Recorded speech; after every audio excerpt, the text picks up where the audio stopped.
उद्धव ठाकरे सध्या बोलतायत, थेट जावे. सपकाळ साहेब बसलेत. आजच मला वाटतं तुम्ही सांगितलं तुम्हाला 6 महिने पूर्ण झाले तुमची नवीन कारकीर्द सुरू होऊन. पहिले 6 महिने तर चांगले झालेत, पुढच्यासाठी सुद्धा शुभेच्छा देतोच.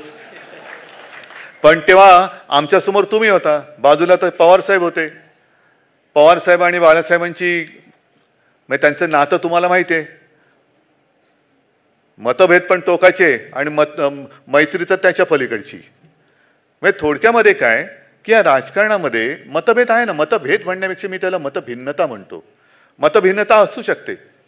आता आणखीन कोणतरी म्हणेल की उद्धव ठाकरे यांच्या व्यासपीठावर किंवा यांच्या व्यासपीठावर उद्धव ठाकरे कोण, डाव्यांच्या व्यासपीठावरती. कारण डावे आणि म्हणजे कम्युनिस्ट आणि शिवसेना पण संघर्ष झालेला आहे, फार भयानक संघर्ष झालेला आहे. पण कालांतराने कळतं की अरे आपण ज्या कारणासाठी लढतो आहोत ते वेगळं बाजूलाच राहतंय आणि आपण उगाच आपल्यामध्ये भांडतो आहोत. आणि राजकारणामध्ये व्यक्तिगत द्वेष सूड हा असता कामा नये. आणि म्हणूनच मी पवार साहेब मी काँग्रेस कम्युनिस्ट अशी एकत्र का येऊ शकलो, कारण आमच्या सगळ्यांच्या मनामध्ये देशप्रेम हा एक कॉमन धागा आहे. आणि जो देशद्रोही असेल त्याच्या विरुद्ध तो कोणी असू दे त्याला फासावरती लटकवलाच पाहिजे, याच्यामध्ये दुमत असूच शकत नाही. पण हा जो काय कायदा आहे, या संपूर्ण कायद्यात मी सुद्धा त्याची पानं वाचली, याच्यात देशद्रोहाचा उल्लेखच नाहीये. सुरुवातीच्या पॅरेग्राफमध्ये 2 वेळेला कडव्या डाव्या म्हणजे काय, कडवे डावे म्हणजे काय. मी तेव्हा प्रेस समोर बोलताना म्हटलं होतं की कडवे वाल मला माहिती आहेत, पण त्या वालाला सुद्धा मोड फुटतात की नाही सुप्रिया मला माहिती नाही, कडवे वालाला पण कडवे डावे म्हणजे काय बरं, कडवे डावं आणि उजवं म्हणजे नेमकं आहे तरी काय प्रकरण हे. म्हणून मी समजून घेतलं की डावं काय आणि उजवं काय. तर आपल्या संविधानात असं डावं आणि उजवं नाहीच आहे. त्याच्यामध्ये धर्मनिरपेक्ष आहे, सगळ्यांची समान वागणूक आहे, वगैरे वगैरे सगळं काय काय लिहिलेलं आहे.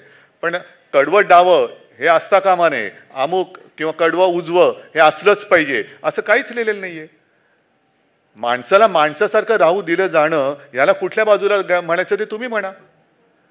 आणि भारतीय जनता पक्ष जे काय आज करतंय, एक तर आता हे सगळ्यांना कळलेलं आहे की यांचा स्वातंत्र्य लढ्यामध्ये काय सहभागच नव्हता.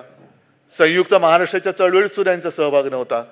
हे म्हणजे असं म्हणा पाहिजे तर की आयत्या बिळावरती नागोबासारखे बसले जातात आणि लोकांकडनं दूध पाजायची अपेक्षा करतायत.